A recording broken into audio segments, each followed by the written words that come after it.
Muhammad Haikal. Yang ketiga, Kementerian Keuangan Ode Sitna Revalina. Keempat, Ketua BPK Septian Pratama Putra. Keenam, Ketua KPK Harman. Dan yang ketujuh, Om Gusman Abdul Sawal. Pada dasarnya, hukuman mati bagi koruptor di Indonesia sebenarnya telah diatur dalam Pasal 2 Ayat 2 Nomor Undang-Undang Nomor 31 Tahun 1999 sebagaimana dibuat dalam Undang-Undang Nomor 20 Tahun 2001 tentang pemberantasan tindak pidana korupsi.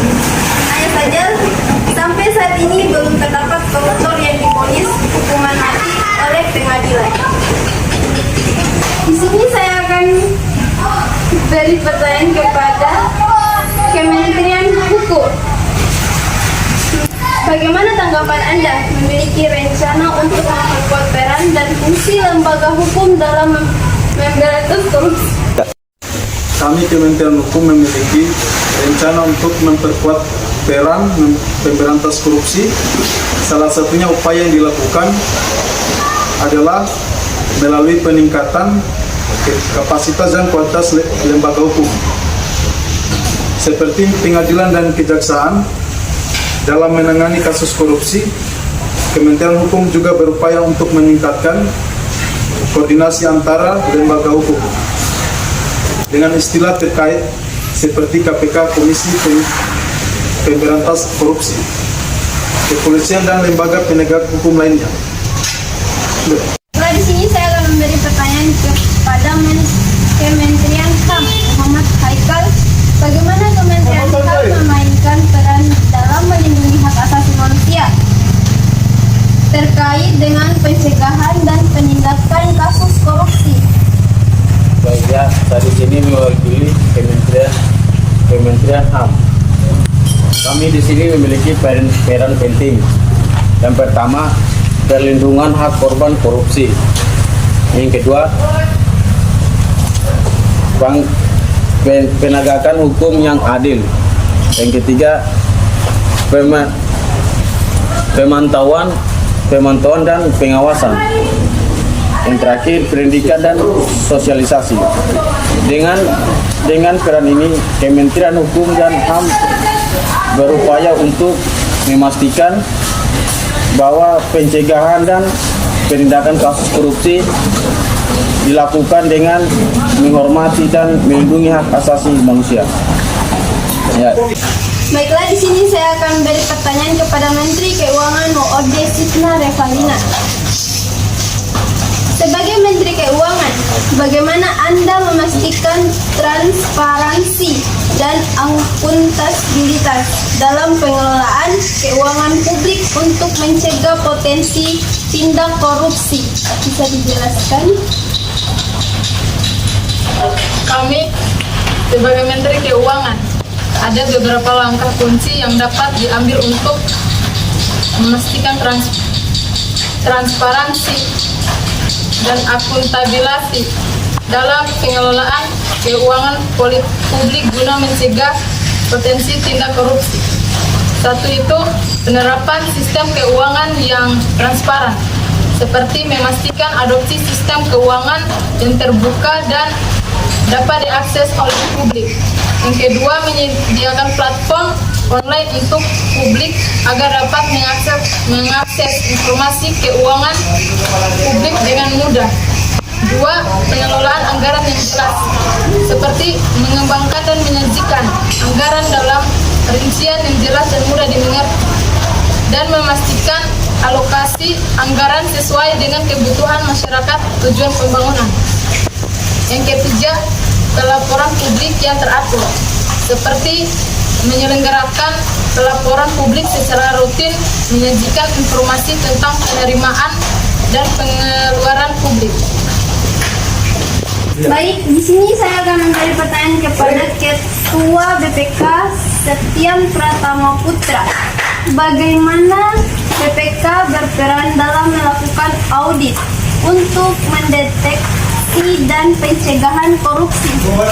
Baik, Badan Pemeriksa Keuangan BPK memiliki peran penting dalam melakukan audit untuk mendeteksi dan mencegah korupsi. Berikut adalah beberapa peran BPK dalam hal tersebut. Deteksi korupsi.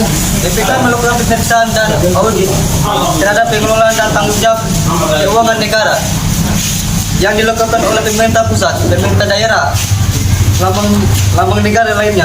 Bank Indonesia, badan usaha memiliki negara, badan layanan umum dan badan usaha milik daerah.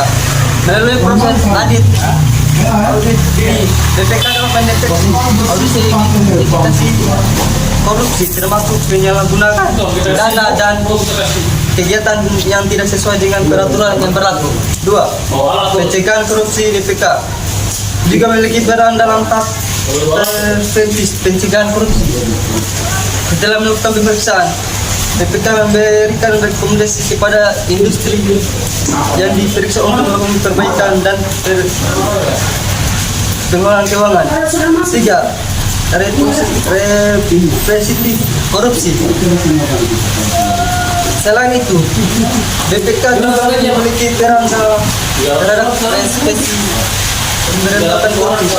Jika dalam pemeriksaan ditemukan adanya tindak pidana korupsi, BPK dapat melakukan temuan tersebut kepada pihak hukum seperti pemberantasan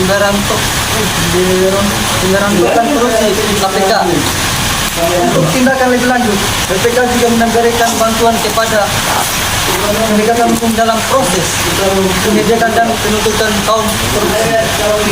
Melalui peran tersebut, BPK berupaya untuk meningkatkan deteksi dan mencegah korupsi di Indonesia. Baiklah, di sini saya akan bertanya kepada Ketua KPK, Bapak Herwen. Bagaimana KPK berkolaborasi dan instansi pemerintah lainnya untuk memperkuat upaya pencegahan dan penindakan korupsi? Bagaimana tanggapan Anda? Ya, baik. Kami dari Komisi Pemberantasan Korupsi dapat berkolaborasi dengan instansi pemerintahan lainnya dalam berbagai cara untuk memperkuat upaya pencegahan dan penindakan korupsi. Adapun beberapa bentuk kolaborasi yang dilakukan, yang pertama melibatkan 1. Kerjasama investigasi, 2. Pembentukan tim gabungan, yang 3. Pemberian informasi dan bukti, 4. Pelatihan dan pendampingan, 5. Partisipasi dalam forum koordinasi, 6. Advokasi kebijakan, 8. Kolaborasi dengan lembaga keuangan, dan yang terakhir,